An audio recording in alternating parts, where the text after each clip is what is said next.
The area where we were heading in Eastern Europe was known for its radioactivity. We had received reports of strange animals, things that looked like they were hatched from a mad scientist's laboratory. I didn't know how much of it I believed, because some of the descriptions the survivors gave sounded more like Wendigo and dogmen than any real animal. I figured that, in the heat of the moment and under attack, their minds had likely twisted the true form of the animals, horrifying as they were, into something truly nightmarish. There were 3 of us heading into the dark Eastern European forests. My friend Dmitri, who was originally from the country and knew the language, his girlfriend Anna, and myself. Everything seemed mundane enough as we flew into the country and handed over our passports. There was no sign of the horrors waiting ahead. The first towns we encountered looked idyllic enough as we drove through them in a rental car. Isolated farmhouses with cows and chickens dotted the landscape. Plentiful fields of wheat, potatoes, and corn stretched out on all sides of us. The black earth here was fertile, I knew.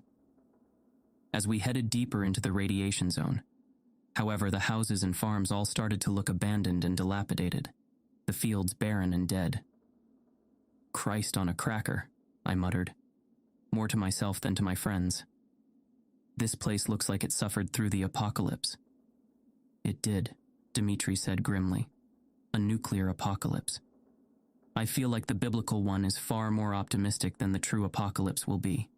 In reality, there will be no rapture, no victory of light over darkness. If there is ever a World War III, every major city will be consumed by nuclear fire. It will throw buses and cars thousands of feet into the air, spilling out bodies onto the burning skies. Entire streets will collapse, trapping countless millions under the rubble. That's a cheerful thought, Anna commented, her dark blue eyes staring out the window. I saw the reflection of white eyes skittering through the brush outside, small animals that disappeared in front of the approaching roar of the engine. How far is it? I asked, feeling carsick and anxious. The winding roads here curved through countless hills. It reminded me of driving through parts of Northern California before, when I had retched out the window. Anna and Dmitri seemed unaffected, though. I cursed my stomach, which was always turning traitorous towards me. It's a while, man, Dmitri said. This country is huge. Probably another 3 or 4 hour drive, and then we have to start walking. Good thing we left before dawn, Anna said, stifling a yawn. She had a can of some cheap Russian Red Bull knockoff, some fluorescent green crap that smelled like chemicals. But she drank it as if it were the finest French wine. I gazed out at the dark forests that passed us on both sides, wondering what kind of sights lay ahead in this land of the damned. The sun rose early over the gently rolling hills and black earth of Ukraine, sending its rusty streaks of blood across the sky. The going had been easy so far, except for the constant car sickness I felt. I took a few pills of meclizine, wishing that I could have smuggled some weed gummies through customs. But here, cannabis was illegal, and I was not eager to see the inside of an Eastern European prison, where lunatics like the 3 guys one-hammer maniacs and the chessboard killer lived in hellish conditions. Holy shit, would you look at that? Dmitri said with awe and wonder oozing from his voice as the car braked abruptly. I looked up quickly, my stomach doing flips. But what I saw lying across the road instantly brought me back to the moment. Dmitri pointed a tattooed hand at the sight. Is that real? Anna asked. I could only shake my head as we all stared at the dead bear that was lying across the cracked road, its dead eyes staring straight through us. I noticed immediately that the bear had extra paws on its arms. Blood-stained claws jutted sharply out of its 4 paws, each seeming to have 7 fingers. Its feet looked stunted and twisted, like the roots of a tree. An extra arm stuck out of the front of its chest, a pale, white, fleshy growth emerging from its sternum. The mutated limb looked malformed and boneless, causing a sense of revulsion to rise up as I gazed on it. It flopped gently in the heavy wind that swirled down the surrounding hills. Well, I guess the rumors are true, Dmitri said slowly, his eyes as wide and excited as a child. Can you imagine what other kinds of things must be lurking in these forests? This is going to make a really awesome documentary. Anna nodded, playing with a small, handheld digital camera she took everywhere with her. She wanted to make a video that would finally go viral on the internet and help her gain some recognition for her work. "I'm going to record everything, including this," she said excitedly, brushing a lock of blonde hair behind her ear as she opened the door of the car. Dawn had risen overhead, radiating the first warm rays of a bright summer day. After a long moment, I followed her out. Dmitri stood at her side, his dark eyes wide. He ran a trembling hand over his shaved head as he looked down at the enormous bear. Anna zoomed in with the camera, kneeling down before the still beast. Her finely formed fingers shook with excitement as she drew within inches of the corpse. I wondered how the bear had died, as I didn't see any signs of injuries on the creature's body. The next moment, I saw it blink. I backpedaled away, giving a hoarse, guttural shout of warning. Anna was busy staring at the screen of the digital camera, scanning it across the bear's extra fingers and limbs. But the panic that swept over Dmitri's face showed me that he too had seen it. He grabbed Anna's arm, dragging her back with sudden fury. She stumbled, her legs crossing under her. She crashed into him and they fell back together. A moment later, the bear came to life, its bones cracking as it twisted its head to look at the three of us. It swiped a mutated paw at the place where Anna's face had been only a moment before. I heard the sharp claws slice through the air like switchblades. The bear's head ratcheted over to glare at us. It gnashed its teeth as silver streams of saliva flew from its shaking head. With a primal roar, it leapt off the ground. I turned to run back to the safety of the car, but I nearly tripped when a pale figure streaked out of the forest right in front of me.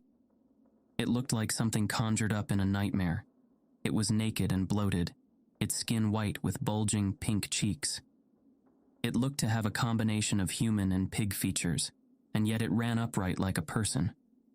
Its irises were blood red, its pupils huge and excited. Its beady eyes flicked over to Anna, and a low, satisfied growl erupted from its wide throat. I watched the muscles work furiously in its porcine body as it sprinted towards her. Before either Dmitri or I could react, the pig thing grabbed Anna around the neck, its sharp, black fingers digging deeply into her skin. She squealed like a strangled rabbit as it dragged her away into the dark Ukrainian forests. Its pink lips pulled back in an excited grimace, revealing the sharp fangs underneath. I heard its guttural growls fade away rapidly. It sprinted much faster than a person, its hooves slamming the ground over and over at a superhuman speed. "Hey," Dmitri called excitedly, taking a step forward. "What do you—" A giant bear paw with too many gleaming claws smacked his leg out from under him, sending him flying. I only stood there, shell-shocked and amazed as Anna disappeared into the trees. A single moment later, the bear rose to its full height, roaring at us. Streams of spit flew from its mouth as its rancid breath washed over us, breath that emanated a smell like roadkill and infection.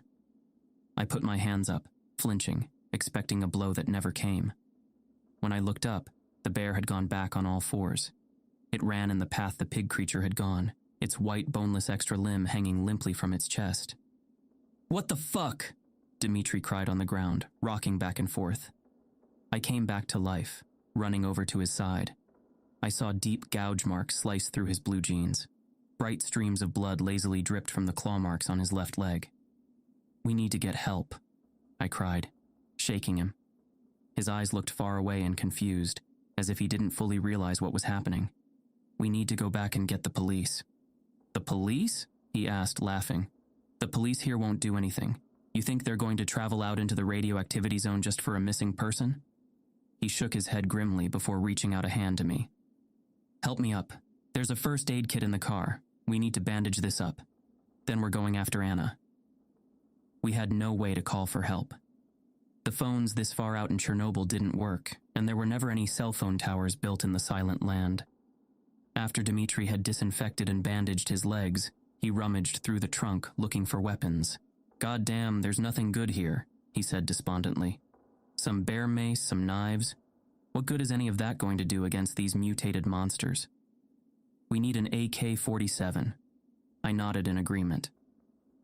"Too bad we're not in the US, I said. The only guns you're going to get around here are the ones you take off the bodies of Russian soldiers." "Yeah, if only," he muttered sadly, handing me a large folding knife. "We have 1 canister of bear mace, 3 knives, and a tire iron. Not exactly an arsenal." I really didn't want to go into those dark woods, but thinking of Anna being tortured or murdered made me feel sick and weak. I shook my head, mentally torn. "Here, take the bear mace too. I'll take the tire iron and a knife," he continued, forcing the black canister into my numb fingers. "You ready for this?" "Absolutely not," I said. "I think we should try to find help. If we both go out there and get slaughtered, no one will ever find Anna." "The nearest town is 2 hours west of here," he responded icily. "By the time we get help, her trail will have gone cold. It will take at least 5 or 6 hours to get any rescue out here. No, we need to do this, and we need to do it now. If you don't want to come, I'll come," I said grimly, my heart pounding. Fuck it.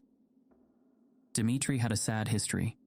As a child living in Ukraine, he had been kidnapped by an insane neighbor and kept in a dirt pit outside for weeks, wallowing in his own piss and shit, slowly starving. He said the man would throw down a stale crust of bread or a rice cake into the mud and human waste every few days. Dmitri would pull the food out, wipe off the feces, and eat it. I shuddered, remembering the horror stories he had told me. I knew he had a personal reason for making sure Anna was not subjected to the same endless suffering, even if it meant his own death. The bear and the pig creature had left a clear trail of broken brush and snapped twigs snaking through the forest. Side by side, we moved cautiously ahead, constantly checking our backs. But we saw no signs of movement and heard nothing. Up ahead, the trees abruptly opened up, letting golden sunlight stream down. Blinking quickly, we left the forest behind. We walked out into a field in the middle of a valley surrounded by tall, dark hills. Grass and weeds rippled in waves as the wind swept past us. Formed in a semicircle in front of us, human skeletons lay endlessly dreaming. They stared up into the vast blue sky with grinning skulls and empty sockets. Some still had putrefying strips of flesh and ligaments clinging to the bones. Animals had scattered some of the bodies, but others lay complete, like corpses in a tomb. Human skulls, leg bones, and arm bones lay scattered haphazardly across the field, their surfaces yellowed and cracked with age. It looked like a bone orchard. "What are we looking at right now?" I whispered, furtively glancing around at the field of bones. An insane part of my mind wondered if they might rise from the dead and come after us. Compared to what we had already seen in this place of nightmares, it didn't seem that far-fetched.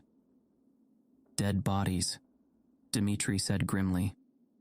"Victims of the nuclear accident?" I asked. He shook his head, pointing at some of the fresher corpses nearby. Their throats looked like they had been ripped out, the bones of their necks showing deep bite marks. The one nearest us had its skeletal fingers wrapped around a glass bottle with a piece of paper rolled inside and a cork inserted into the top. I knelt down, prying the fingers back with soft cracking noises. I uncorked it and took out the paper. It felt thick in my hands, like some kind of handcrafted paper from the old days.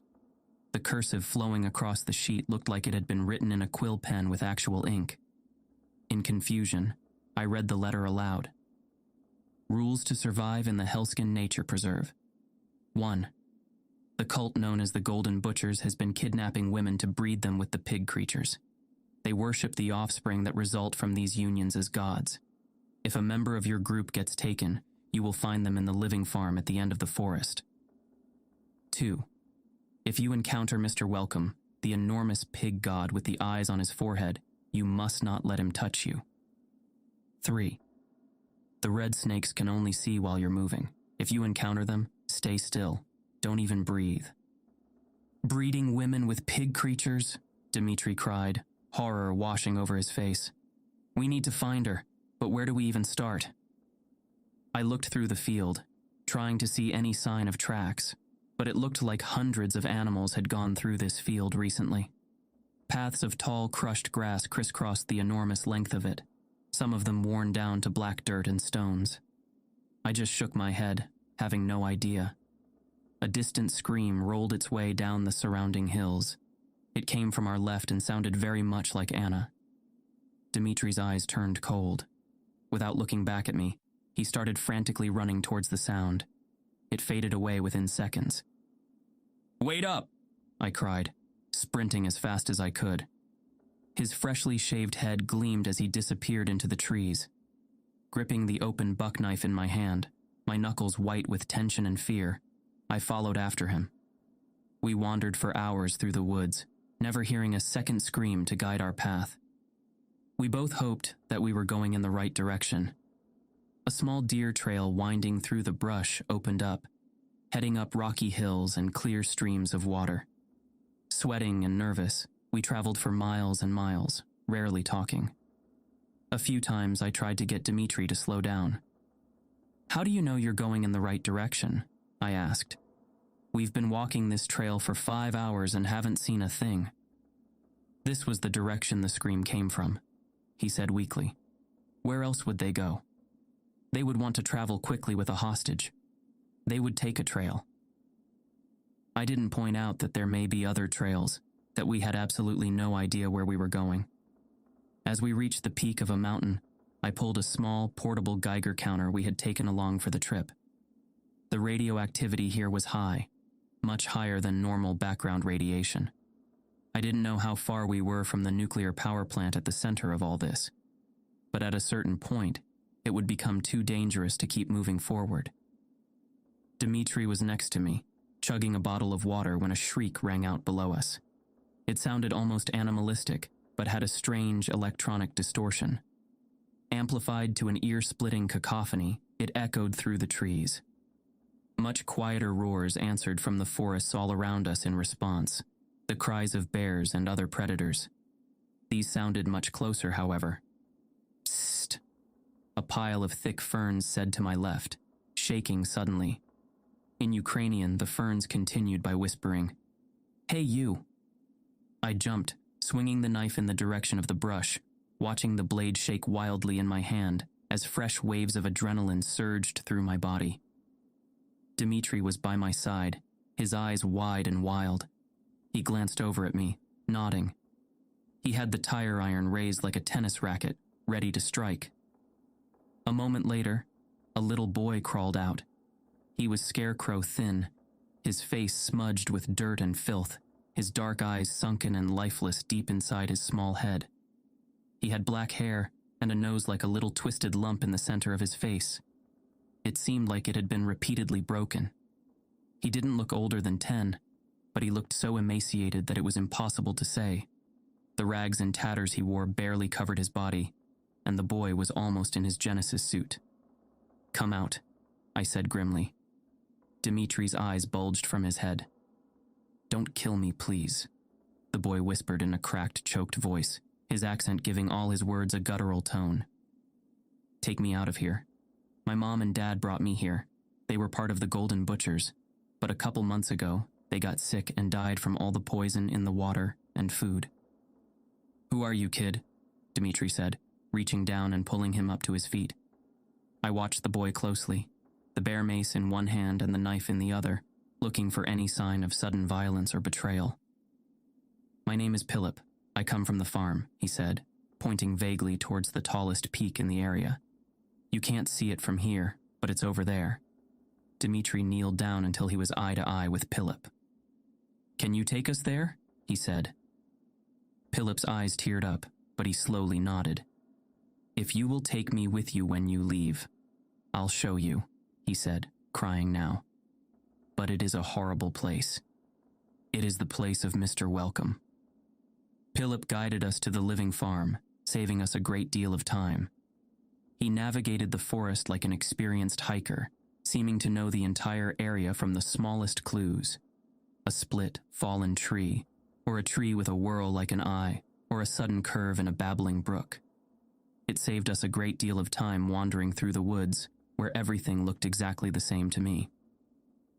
"There," he said, pointing through a break in the trees to the farm. The entire top of the hill was cleared of trees and brush. In its place stood a nightmare. The farm was the closest place to hell I had ever seen. The top of the living building peeked over the tall trees surrounding it. It had something like a bell tower on the top of it, almost like a church might have. But instead of a bell, it had an enormous bloodshot eye. The eye had an iris as red as a dismembered heart. Its pupil was dilated and insane. From here, the eye looked to be about the size of a church bell and had no eyelids. Strange white filaments like those of a slime mold surrounded it, trailing down into the building. I wondered if this was the optic nerve for the great staring eye. The rest of the building was as black as eternity, windowless and imposing. It had a brutalist architecture, all sharp angles and steep slopes. I watched the building and the eye closely. To my horror, I realized that the entire thing was alive somehow. The eye constantly spun in its place, staring out over the surrounding hills like the Eye of Sauron. The building constantly breathed. "Welcome," a hushed, distorted voice cried. The words seemed to come from the breathing and living walls of the farm itself. "Welcome. Welcome." "What the fuck is this, kid?" Dmitri whispered hoarsely. "Where's Anna?" Philip shook his head sadly. "She's inside with the other breeders," he said, the fear and terror evident on his face. "They keep them chained in cages or bound in the basement until the time for the ritual comes." "And when is that?" I asked. He looked up at the sky and the fading light. We had somehow wasted nearly an entire day already. The night was coming, and we hadn't even seen Anna yet. "At sunset," he responded. Dmitri nearly jumped up at that. "Sunset? That's almost here. We need to go now," he cried. I almost wanted to laugh. "What are you going to do, stab that enormous building with your knife?" I whispered. "We need a plan. Maybe we can burn it down or—" But my words were cut off by the roaring of the building. Its scream echoed over the hills. It was immediately answered by countless others, including one that came only a few dozen feet behind us. I grabbed Dmitri's shoulder, my panicked eyes flicking in that direction. "There's something," I started to say, when the brush cracked under a heavy weight. Looking up, I saw something horrible stalking us from behind. It looked like a pig, walking on all fours with a fat, bloated body, but it was the size of an SUV. Its eyes were like the eye in the building, blood red and dilated. All over its body, hundreds of sharp teeth grew out of its skin, covering the pink flesh like tumors. The creature almost looked like a porcupine, with all the sharp points of fangs projecting from its body. For a moment, its eyes widened as we stared at each other. They instantly narrowed as the pig roared again and gave chase. It gnashed its teeth, opening and closing its mouth in a frenzy of bloodlust. In its mouth, too, the teeth grew wild. Hundreds of razor-sharp teeth of different sizes grew from its gums, tongue, and lips. "Run!" I cried, grabbing Philip's arm and hauling him off the ground. The boy had a natural survivor's instincts and immediately started running by my side, away from the approaching creature. We broke out into the massive clearing where the living farm stood. I saw that the building had only a single door in and out, a black barn door that stood wide open. I heard Dmitri's feet pounding the ground behind me. The heavy thuds of the approaching creature drew louder by the second. "In the barn!" I cried, not having time to think. It was the only possible place of safety here. I sprinted faster than I ever had before towards those doors, as if they were entrance to paradise itself. Without slowing, I ran into the building, trying to slam one of the doors shut behind me. Dmitri grabbed the other.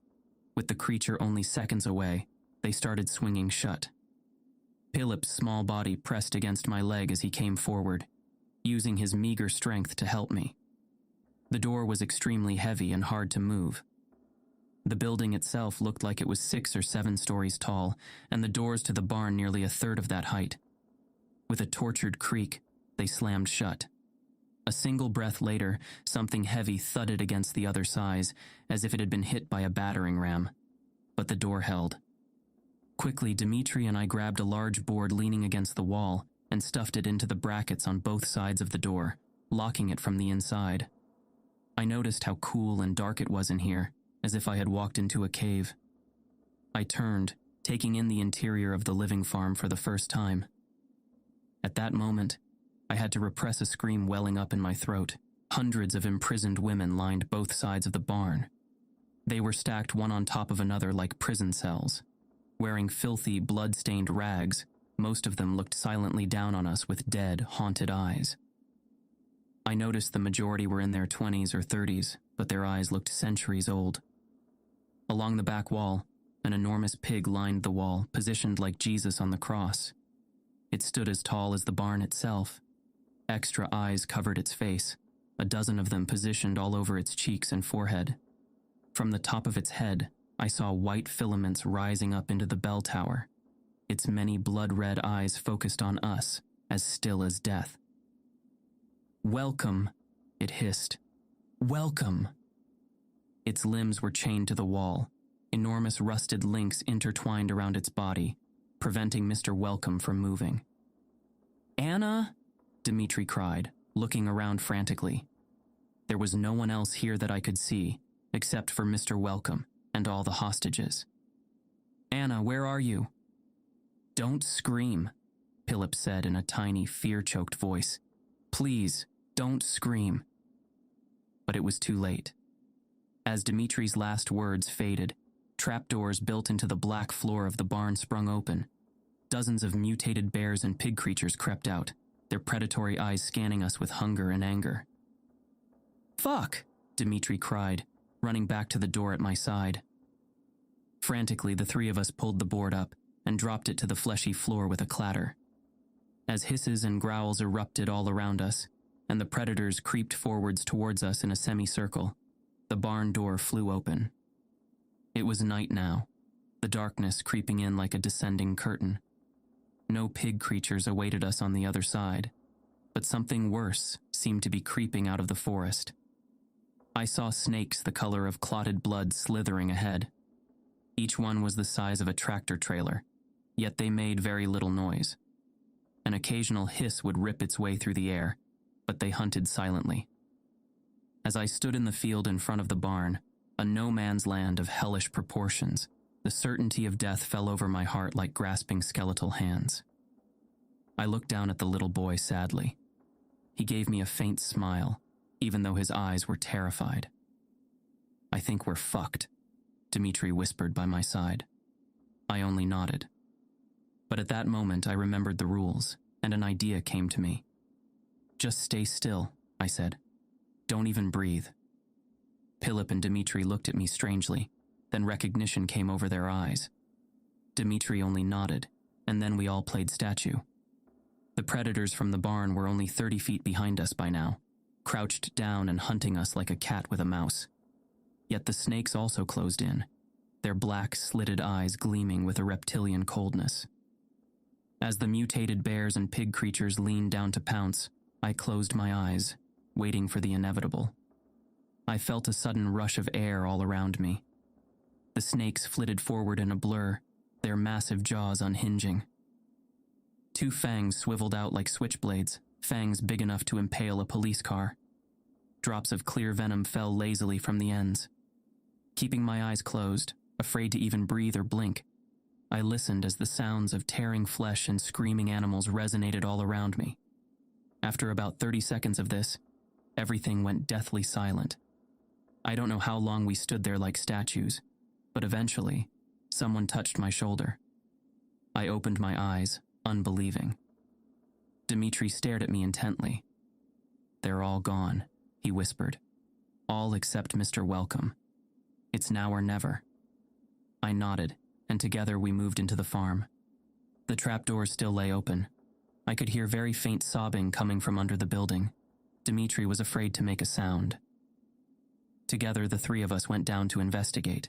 We found a dark basement covered in hay. Torture tools covered the walls. Iron maidens, brazen bulls, crosses, and an entire universe of whips, saws, grinders, pliers, razor wire, and other blood-stained tools of the trade. In the corner, we saw Anna, her hands tied to the wall. More rope bound her feet and legs. We ran forward. When Anna saw Dimitri, she collapsed into a nervous wreck. "Oh my God, you came!" Please get me out of here right now, she whispered. They're coming. The ritual will start soon. Without a word, we started cutting the ropes, freeing her quickly. We need to be as quiet as possible, I told Anna. We can all get out of here. Let's go.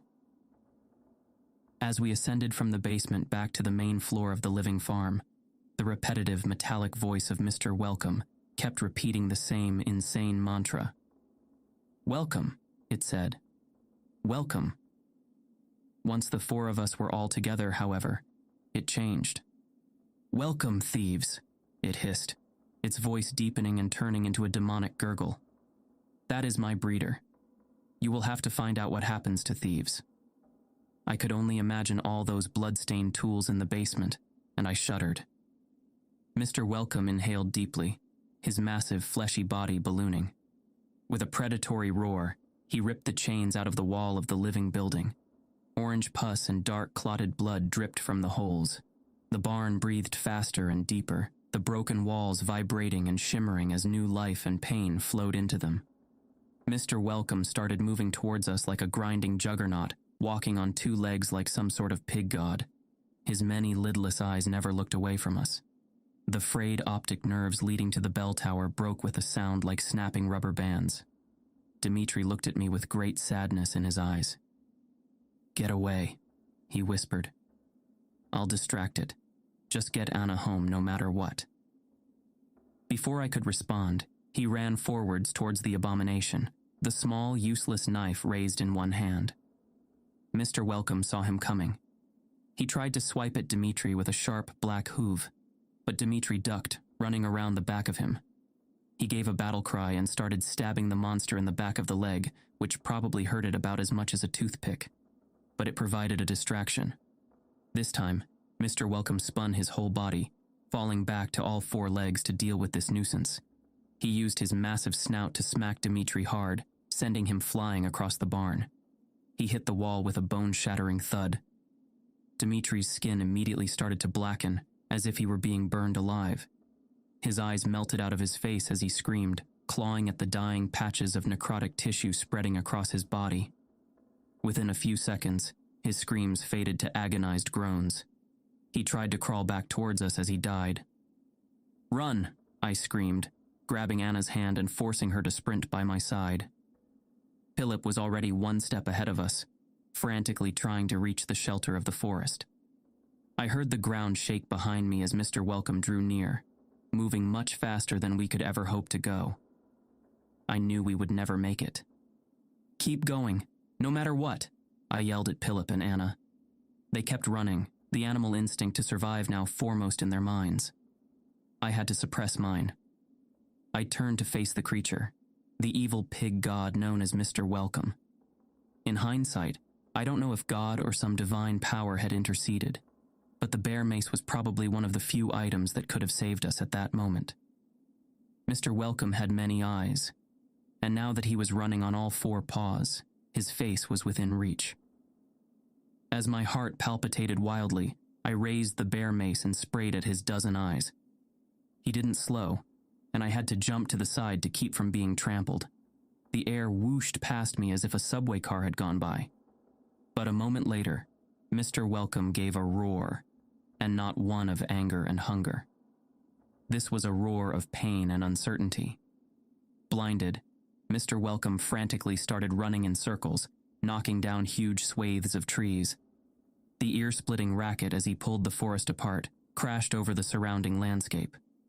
Without a moment of hesitation, I turned to follow Philip and Anna back to the car. We told the police about the barn and all the hostages, but they claimed they couldn't find it, and we never heard anything more about it. Looking back on the experience, I now know why Chernobyl is a restricted zone, and it isn't just because of the radioactivity. There are some things that hide under the surface. After all, things that grow in the dark, rotted places where no eyes roam.